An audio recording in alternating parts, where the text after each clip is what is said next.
মসজিদের উদ্যোগে আয়োজিত আজকের বার্ষিক মহাসম্মেলনের শ্রদ্ধাভাজন সম্মানিত সভাপতি সাহেব, উপস্থিত ওলামায়ে কেরাম, মুরব্বিয়ানে কেরাম, যুব সমাজ ভাইরা ও তার অন্তরালের অবস্থানগত আমার সম্মানিত মা ও বোনেরা, মহান আল্লাহ রাব্বুল আলামিনের কাছে লক্ষ কোটি শুকরিয়া জ্ঞাপন করি যে মহান আল্লাহ আপনাদেরকে আমাদেরকে দুনিয়ার বিভিন্ন দায়-দাওলা থেকে মুক্ত হয়ে আজকে এই মহাসম্মেলনে আসা এবং বসার যে সুযোগ দান করেছেন, এই জন্য আমরা সবাই কালিমাতুশ শুকর আদায় করে সবাই বলে আলহামদুলিল্লাহ। ভাইরা শুন, যেখানে জিকরুল্লাহর মাহফিল হয় এখানে আল্লাহ রাব্বুল আলামিন একদল ফেরেশতা পাঠাইয়া দেয়। সুবহানাল্লাহ। আরে ফুজুরা বলা ফেরেশতারা মাহফিল শেষ হওয়ার আগে আগে আকাশে যায়। আল্লাহ জিজ্ঞেস করেন ফেরেশতারা আসার কারণ কি? তারা বলে আল্লাহ আসার কারণ হলো একজন বান্দারা মাহফিলে বসে আছে। আল্লাহ বলে এরা বসে থাকার কারণ কি? বলে এরা বসে থাকার কারণ হলো এরা জান্নাতের আশা করে। আর হুজুরা বলেন আল্লাহ বলে ফেরেশতারা কি জান্নাত যাচ্ছে? বলে না। এরা কি চায়? বলে জাহান্নাম থেকে ভালো চায়। এরা কি জাহান্নাম যাচ্ছে? বলে না। এরা কেন বসে আছে? এখানে কি চিহ্নিত হবে? বলে না। টাকা পয়সা দেওয়া হবে? বলে না। এরা বসে থাকার কারণ কি? তখন ফেরেশতারা আল্লাহ এরা জীবনের সমস্ত গুনার জন্য তোমার কাছে মাফ চায়। আর একটু যারা বলেন আল্লাহ বলেন ফেরেশতারা আমার যে সমস্ত বান্দারা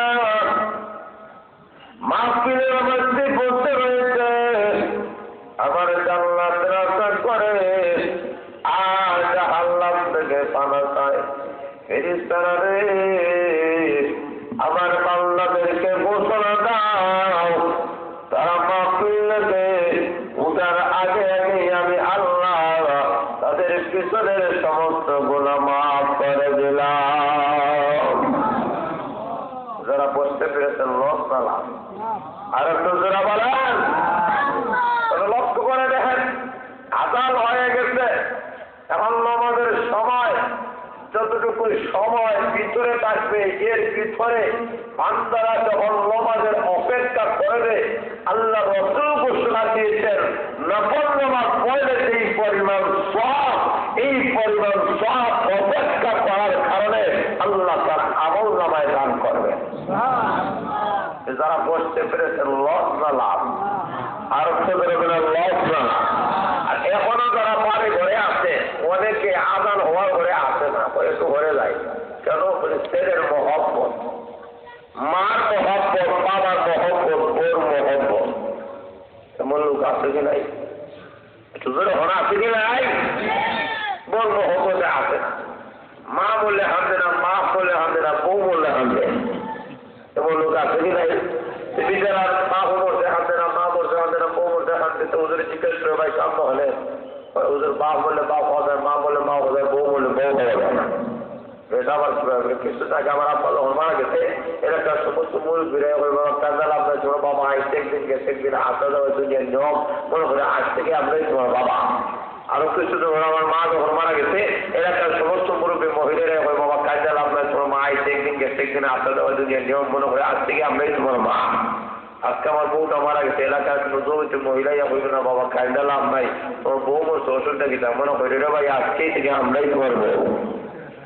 সুতরাং কইতে এর লাগে বউর মহব্বতের ছেড়ে মেয়েদের মহব্বতে কেউ আসে না। কিন্তু দেখেন আজকের এই মাহফিল আজকে আপনারা অংশগ্রহণ করতে পারেন, আপনাদের এই আশা, আপনাদের এই বসা, আমাদের এই আলোচনা, আমাদের এই দোয়া মাহফিল যদি আল্লাহ কখনো মঞ্জুর করে হয়তো হইতে পারে কিয়ামতের কঠিন ময়দানে এই মাহফিল আমাদের সবার জন্য না যাদের ফয়সালা হয়ে যেতে পারে। বলেন ঠিক না দেখি? ভাইরা শুনতে আয়াতে কালিমা তেলাওয়াত হয়েছে, এই আয়াতে আল্লাহ রাব্বুল আলামিন বলেন ইন্না সলাতা তানহা আনিল ফাহশাই ওয়াল মুনকার, নিশ্চয়ই নমাজকে সকল ধরনের অশ্লীল এবং অবৈধ কাজ থেকে বিরত রাখে। সুবহানাল্লাহ বলি আপনাদের এলাকায় মাঝে মাঝে সুবহানাল্লাহ বললে গুনাহ হবে না, সওয়াব হবে। আর যারা বলে এখন আসুন আল্লাহ বলেন সকল ধরনের বেহায়াপনা এবং অশ্লীল কাজ থেকে নমাজকে বিরত রাখে। তাহলে আমাদের সমাজে লক্ষ্য করে দেখেন অনেক মানুষ আছে নমাজও ঘরে চুরি করে নাই, নমাজও ঘরে জিনা করে এমন লোক নাই, নমাজও ঘরে মিথ্যা কথা বলে এমন লোক নাই, নমাজও ঘরে সুদ হয়, কথা বোঝেন না ওরা, নমাজও ঘরে পুষো হয়, নমাজও ঘরে চুকুর করে ঘরে। আল্লাহ বললেন যারা নামাজ পড়বে, যারা কোরআন কাজ করবে না, আপনারা যারা নামাজে এসেছেন, নামাজ পড়ার জন্য এসেছেন, তাহলে লক্ষ্য করে দেখেন আল্লাহ বলেন যারা নামাজ পড়ে এরা দেহায় করা, এরা চুরি করবে না, সিরা করবে না, হাইজেক করবে না, এরা মিথ্যা কথা বলবে না, সুদ খাইবে না, ঘুষ খাইবে না, এরা মদ খাইবে না। আল্লাহ বলেন যারা নামাজ পড়ে এরা কোরআন কাজ করে না। তাহলে আজকে আমাদের সমাজ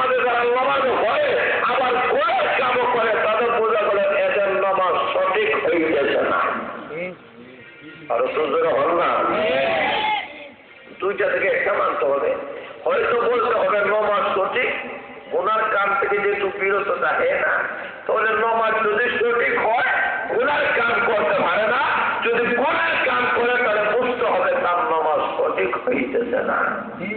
আরে তোরা বলেন, এই কারণে আসুন এই আয়াত আল্লাহ কেন নাযিল করেছেন? নবীর একজন সাহাবী, ওই সাহাবী নমাজ হরে গুনার কাম করে, নমাজ হরে গুনার কাম করে। সাহাবায়ে কেরাম বলে, নবীজি আপনার ওই নৌ মুসলিম সাহাবী নমাজ হরে আবার গুনার কাম করে। নবীজি বলে, নমাজ পড়তে দাও, একদিন এই নমাজটাকে গুনার কাজ থেকে বিরত রাখবে। তোরা বলেন সুবহানাল্লাহ। কিছুদিন যেতে না যেতে দেখা গেল ওই সাহাবী যখন সঠিকভাবে নমাজ পড়া শুরু করছেন, সঠিকভাবে নমাজ পড়তে হবে, কারণ নমাজ সঠিক না হইলে এই নমাজ কখনো গুনার কাম থেকে বিরত রাখতে। আর একটু যারা বলেন, এই কারণে আল্লাহ বলেন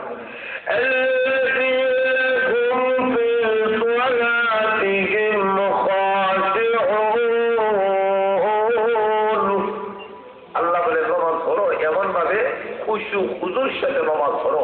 খাশউন মানে বিনয়ের সাথে, নম্রতার সাথে, ভদ্রতার সাথে।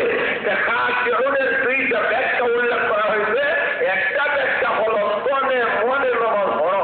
খালি তোর নিয়ে নমাজ ধরাই আমার না, নমাজের মনটাকে হাতে রাখতে হবে। যারা বলেন ঠিক না বেশি, অনেক লোক আছে নমাজ ধরে কিন্তু মন তার নমাজে নাই। এমন লোক আছে কি নাই? ইমাম সাহেব তোমার নমাজ 2 হাত বেড়ে সালাম ফিরেছেন, এটা নমাজ হয়েছে না। কেন হয়েছে না? বলে 1 রাকাত কইরা সালাম ফিরে গেছেন। কিরকম? বলে হুজুর জানেন, প্রতিদিন জুমার নামাজ যখন ধরি তখন আমার 2টা দোকান আছে বিয়ানীবাজারে, 2টা দোকানের হিসাব শেষ করি। আজকে একটা দোকানের হিসাব শেষ করে 2 নম্বরটা যাইতাম পারছি না, আপনার সালাম ফিরাই দিচ্ছেন। বুঝতে পারলাম নমাজ আপনার হয়েছে না। এমন লোক আছে কি নাই? আর হুজুরা বলেন নমাজ ধরে আবার দোকানের হিসাব করে, নমাজ ধরে তার মন বাড়িতে, নমাজ ধরে তার মন ব্যবসাবাড়িতে, নমাজ ধরে তার মন অন্য জায়গায়। আল্লাহ রাসূল বলেন এইরকম কিয়ামত পর্যন্ত যদি নমাজ ধরো, এই নমাজ কখনো পুরো কাম থেকে ফিরাতে পারবে না। যারা বলেন ঠিক না বেশি, তাহলে নমাজটাকে হাজির করতে হবে। নামাজের মধ্যে যখন বান্দারা দাঁড়ায়, আল্লাহর নবী ঘোষণা দিয়েছেন, এই বান্দা বান্দী যখন মনে করে আল্লাহ আমার সামনে হাজির, মহান আল্লাহর সামনে আমি নামাজ পড়তেছি, আল্লাহু আকবার বলে যখন হাত বাঁধে, আল্লাহর নবী বলেন ওই বান্দা বান্দী যখন মনে করবে আমার মহান আল্লাহ আমাকে দেখতেছেন, এইভাবে যখন নামাজের মধ্যে মনটা হাজির রাখবে, মনে করবে আমার আল্লাহ আমাকে এই মুহূর্তে দেখতেছেন।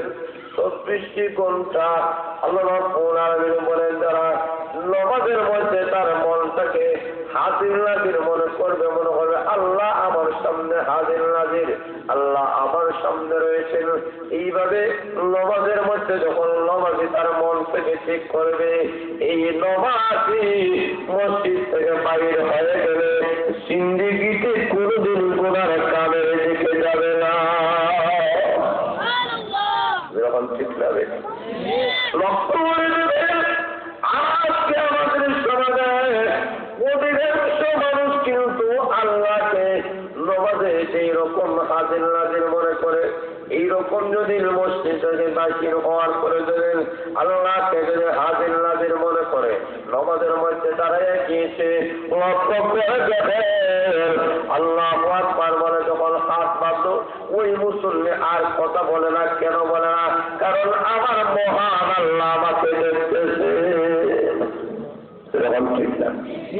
নামাজের মধ্যে যখন লড়াই গিয়েছে আর খায় না, খানা পিনা সব কিছু বন্ধ করে দিয়েছে, কারোর সামনে দেখা যায় কথা বলে না, এখন নীরব নিস্তব্ধ ভাবে দাঁড়াইয়া নামাজ করে, কওমা করে, জলসা করে, সূরা কেরাত তেলাওয়াত করে। আল্লাহ রাব্বুল আলামিন বলেন ওই নামাজি নামাজে থাকা অবস্থায় যেমন গুনার কাম করে না, ওই নামাজি যখন মসজিদ থেকে যখন বাইর হবে, আরেক জনের মোবাইলের কাছে হাত যখন নেবে এমনি মনে হয়ে যাবে দুনিয়ার কেউ না দেখলে আমার মহান আল্লাহ দেখতেছে। ঠিক না? যেখানে কেউ দেখে না সেখানে দেখেছে।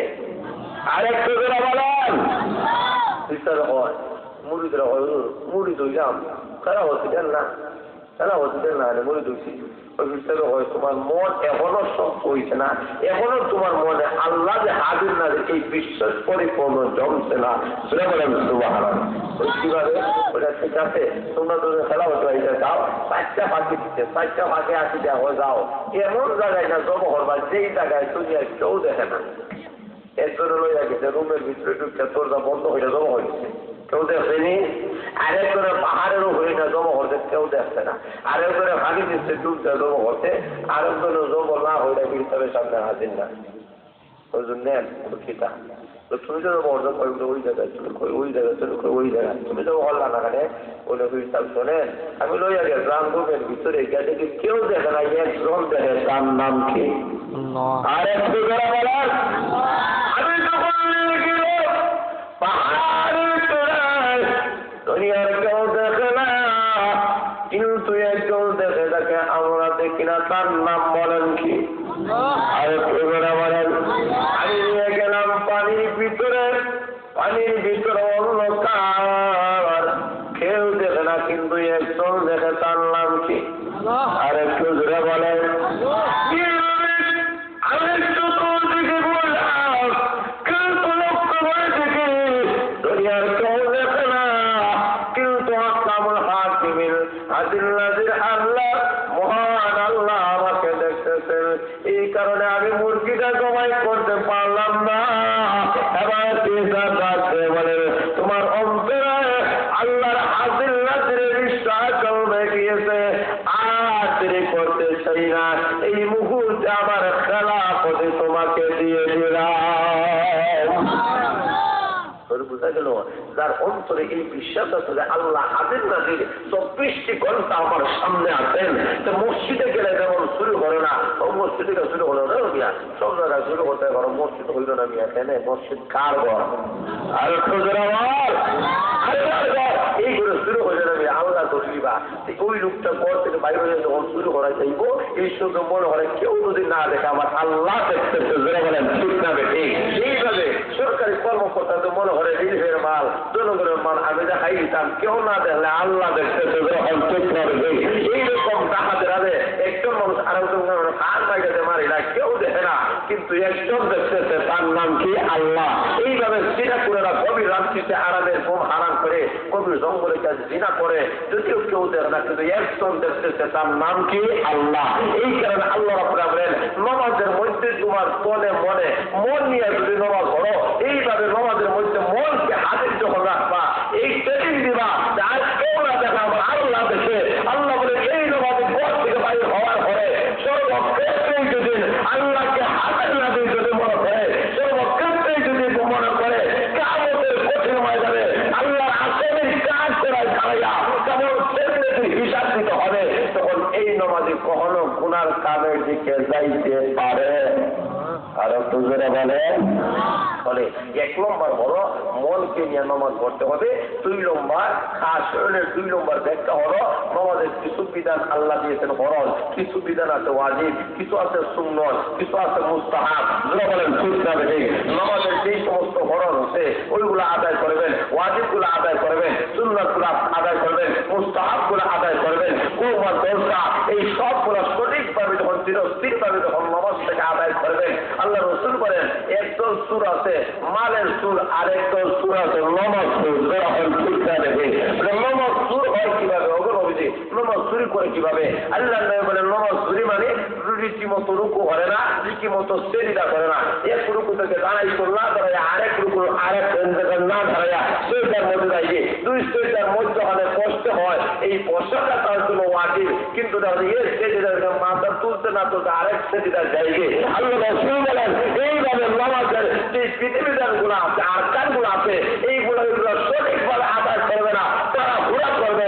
আল্লাহ রাসূল বলেন এই রূপটা কিয়ামত পর্যন্ত নামাজ পড়বে কিন্তু এই নামাজটাকে দুনিয়াতে গুনার কাম থেকে বিরত রাখতে পারবে আর একটু যারা বলেন না, দুনিয়াতে তো গুনার কাম থেকে বিরত রাখতে পারে না, তাহলে পরকালে জাহান্নাম থেকে মুক্তি দিতে পারবে? আর একটু যারা বলেন না। এই কারণে আল্লাহ রাব্বুল আলামিন বলেন ইন্নাস সালাতা তানহা আনিল ফাহশাই ওয়াল মুনকার, নিশ্চয়ই নামাজ তোমাদেরকে সকল ধরনের বেহায়াপনা এবং অবৈধ কাজ থেকে বিরত রাখে। ওই সাহাবী নামাজ পড়া যখন পড়া শুরু করে দিতে তখন আর শুরু করে না, জিনা করে না, হাইডে করে না, গুনার কামের দিকে যায় না। আর এই সাহাবী যখন সংশোধন হয়ে গেলেন, নামাজ পড়ে আর গুনার কামের দিকে যায় না, তখন মহান আল্লাহ রাব্বুল আলামিন ওই সাহাবীর শানে আমার তেলাওয়াত কিন্তু আয়াত নাযিল করে দিলেন। জোরে বলেন সুবহানাল্লাহ। আল্লাহ নাযিল করে জানায় দিলেন যে নিশ্চয়ই নামাজকে সকল ধরনের অন্যায় এবং অবৈধ কাজ থেকে বিরত রাখে। এই থেকে বোঝা যায় আজকে আমরা কাদের নামাজ সঠিক হয়, কাদের নামাজ বেঠিক হয়, এটাই আপনারা বলেন। তারা নামাজ পড়ার পরে যদি গুনার কাম করে তাহলে বুঝতে হবে তোমার নামাজ সঠিক নাই বেঠিক। যারা বলেন ঠিক না বেঠিক। আর তারা নামাজ পড়ার পরে যদি দেখা যায় গুনার কাম করে না, মিসাওয়াত মাতে না, সুকুন করে করে না, তো বুঝতে হবে তাদের নামাজ সঠিক। এই নামাজটাকে দুনিয়াতে গুনার কাম থেকে বিরত রাখবে, পরকালে জাহান্নাম থেকে মুক্তি দিবে। যারা বলেন ঠিক না বেঠিক। এই জন্যই ভাইরা আসুন, আজকে আমাদের সমাজ থেকে চুরি, ডাকাতি, জিনা, হাইজেক, কিডন্যাপিং বন্ধ করার জন্য বিভিন্ন আইন তৈরি করা হয়। বিভিন্ন আইন তৈরির মাধ্যমে বিভিন্ন দেখা যায় অপরাধ করলে বিভিন্ন শাস্তিরও আইন আছে, কিন্তু আজ পর্যন্ত আমাদের সমাজ থেকে চুরি, ডাকাতি, জিনা, হাইজেক, কিডন্যাপিং বন্ধ হয় নাই। যুবকেরা কিডন্যাপিং করে না, যেরকম হয় না। আমাদের সমাজের নারীরা কিন্তু অর্ষিতা হয় না, আমাদের সমাজের নারীদের শরীরে নিক্ষেপ করা হয় না। প্রতিদিন যদি পত্রিকা করা হয়, পত্রিকায় পাতায় দেখা যায় একজন না একজন কুল হয়েছে, একটা না একটা নারী অর্ষিতা হয়েছে। বাধ্য করে দেখেন অমুক বাড়িতে চুরি হয়েছে, ডাকাতি হয়েছে, অমুক লোক ফায়ারে মারা গেছে, দুর্নীতির মধ্যে অমুক লোককে ধরা হয়েছে। এইরকম পত্রিকা খুললেই দেখা যায় পুরার ভাষায় পত্রিকা ভরে গেছে। তখন বোঝা যায় আজকে আমাদের সমাজ থেকে যদি চুরি বন্ধ করতে হয়, সমাজ থেকে যদি জেলা বন্ধ করতে হয়, আমাদের সমাজ রাষ্ট্রে যদি ইসলামী রাষ্ট্র, আমাদের সমাজ দেশ থেকে যদি শান্তির সমাজ, দুর্নীতি মুক্ত সমাজ, সন্ত্রাস মুক্ত সমাজ, ইত্যাদির মুক্ত সমাজ, চুরি ডাকাতি মুক্ত সন্ত্রাস যদি সমাজ যদি গঠন করতে হয়, তাহলে প্রত্যেকটা জনগণকে নমকে হয়ে যাইতে হবে। আর একটু জোরে হন না, আর একটু জোরে বলেন। বাংলাদেশের বাহিনীতে চোর ডাকাতদেরকে পালক করা যাবে না, পুলিশের মাধ্যমে কখনো পালক করা যায় না, আইনের মাধ্যমে পালক করা যাবে না, র্যাব বাহিনীর মাধ্যমে কখনো চোর ডাকাতকে পালক করা যাবে না। পালক করার একটাই ব্যবস্থা, সেটা হল নামাজ এবং পরকালের জবাবদিহিতার ভয়। আমার মোবাইলটা এখানে রাখ, সবজন আমরা যাইছি, পুলিশও নাই। এই মোবাইলটা কেউ নেওয়ার মতো ক্ষমতা আছে কি নাই? আছে। এখানে পুলিশও নাই, এখানে কর্তৃপক্ষ কেউ নাই। মোবাইল নিতে পারে, দেখা যায় এখানে কেউ আসে না। এখন যদি এই লোকটাদের পুলিশের বয়ে যদি চুরি সারে, কর্তৃপক্ষের বয়ে যদি চুরি সারে, কর্তৃপক্ষ নাই, পুলিশও নাই, মোবাইল লইয়ারাই পুলিশ, যখন ঠিক না। কিন্তু ওই লোকটা যদি মনে করে এখানে কর্তৃপক্ষ নাই, পুলিশ নাই, র্যাব বাহিনী নাই, এখানে কেউ যদি না দেখে কিন্তু একজন দেখতেছে, তার নাম কি করে বলেন? আর একটু যারা বলেন, এই আল্লাহর ভয় যদি রাখে তাহলে কোটি টাকা, মিলিয়ন টাকা সোনার ওভার কয়লা খনি যদি তার সামনে রাখে দেওয়া হয়, হাত দ্বারা সইবে না। যুবতী নারী যদি রাস্তা দিয়ে যায় তার সঙ্গে ইফটিজিং করবে না। যুবতী নারী যদি রাস্তা দিয়ে যায় তার শরীরে স্পর্শ করা দূরের কথা, তার কাছেও যাবে না। তো এইরকম ভালো হয়ে যাবে কেন? যদি পরকালের জবাবদিহিতার ভয় থাকে। নামাজ যদি সঠিকভাবে আদায় করে, এইগুলো সঠিকভাবে আদায় না করে, আল্লাহর কসম করে বলি আমাদের সমাজ থেকে গুনার কাম বন্ধ করা সম্ভব। আর একটু যারা বলেন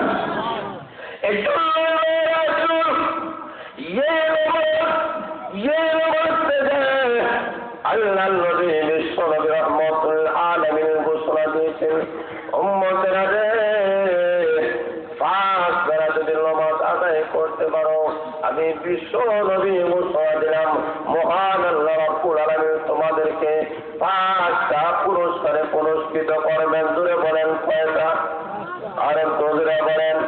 আল্লাহ নবী বলেছিলেন, 1 নম্বর পুরস্কার হলো আল্লাহ মান হাফাজা أكرمه الله تعالى عنه بخمس خصال يرفع عنه ضيق العيش وعذاب القبر ويؤتيه الله كتابه بيمينه ويمر على الصراط كالمر ويدخل الجنة بغير حساب أو كما قال عليه الصلاة والسلام. الذي من الأمر المتنى আমি বিশ্বনবী ঘোষণা দিলাম 5টা পুরস্কারে আল্লাহ পুরস্কৃত করবেন। প্রথম পুরস্কার হল দুনিয়ার অভাব অনটন মহল আল্লাহ দূর করে দেবে। অভাব দেনওয়ালাকে দূর করেনওয়ালাকে 5 বেলা নামাজ পড়তে হবে। তোরে বোঝা যায় 5 বেলা নামাজ আমরা পড়ি আর ইমাম মুয়াজ্জিন আমাদেরকে পড়ান। আমরা যারা পড়ি আর যারা পড়াই পড়া আর পড়ানি সব সমান নয়। যারা বলেন ঠিক না দেখে আমরা যারা পড়ি আর যারা আমাদেরকে পড়ায় মানে ইমাম মুয়াজ্জিন তাদের ইজ্জত তাদের সম্মান আমাদের চাইতে কম না বেশি। আরেক প্রজা বলে আমি অনেক জায়গায় এই কথাই বলি ইমাম মুয়াজ্জিনের চাইতে শ্রেষ্ঠ বলি দুনিয়াতে আর কেউ নাই। কিভাবে এটা বোঝার লাগে উদাহরণ নেই। লক্ষ্য করে দেখেন আল্লাহ রাসূল ঘোষণা দিয়েছেন কোন লোক যদি তাকবীরে উলার সাথে 40 দিন পর্যন্ত জামাতে নামাজ পড়তে পারে আল্লাহ রাসূল ঘোষণা দিয়েছেন 2টা পুরস্কার। একটা পুরস্কার হলো তাকে মুনাফিকের দপ্তর থেকে নাম তুলে দেওয়া হয়। 2 নম্বর পুরস্কার হলো জাহান্নামের আগুন তার জন্য হারাম করে দেওয়া হয়। আর হুজুরা বলেন তোরা লক্ষ্য করে দেখেন আমরা যারা নামাজ পড়ি অনেক সময় দেখা যায় অনেক লোক আছে খালি জুম্মার নামাজই পড়ে আছে কি নাই? তোরা অনেক সময় দেখা যায় ফরজ নামাজ আমরা কজা করে ফেলি কিন্তু ইমাম মুয়াজ্জিন যিনি হন উনি ফরজ নামাজ কজা করাতে দূরের কথা তাকবীরে উলা তাদের ফৌত হয় না। তো জোরে হলো সুবহানাল্লাহ। এই থেকেই বোঝা যায় তাদের চাইতে শ্রেষ্ঠ হবে এই জগতে আর কেউ হইতে পারে না। লক্ষ্য করে দেখেন আল্লাহ রাসূল ঘোষণা দিয়েছেন তোমার আযান হওয়ার পরে সর্বপ্রথম যে লোকটা ঢুকলো একটা উট আল্লাহ রাস্তায় কুরবানি করে এই পরিমাণ সওয়াব এই পরিমাণ সওয়াব আল্লাহ তার আমলনামায় দান করেন। সেটা বলেন সুবহানাল্লাহ। একটা গোলাম আযাদ করে যেই পরিমাণ সওয়াব হয় ওই পরিমাণ সওয়াব আল্লাহ তার আমলনামায় দান করেন। সেটা বলেন সুবহানাল্লাহ। থেকেই বোঝা যায় ইমাম মুয়াজ্জিন যারা হন মুসল্লি যারা হয় এরা কিন্তু নিচে থাকে না ঘরে থাকে না আগেই থাকে। আর আল্লাহ রাসূল সাল্লাল্লাহু আলাইহি ওয়াসাল্লাম ঘোষণা দিয়েছেন আমি বিশ্বনবী হলাম ইমাম বেলাল হলো মুয়াজ্জিন। কিয়ামতের কঠিন ময়দানে আল্লাহর নবী বলেন বেলালকে নিয়ে আমি বিশ্বনবী সর্বপ্রথম আল্লাহর সাথে জান্নাতে চলে যাব।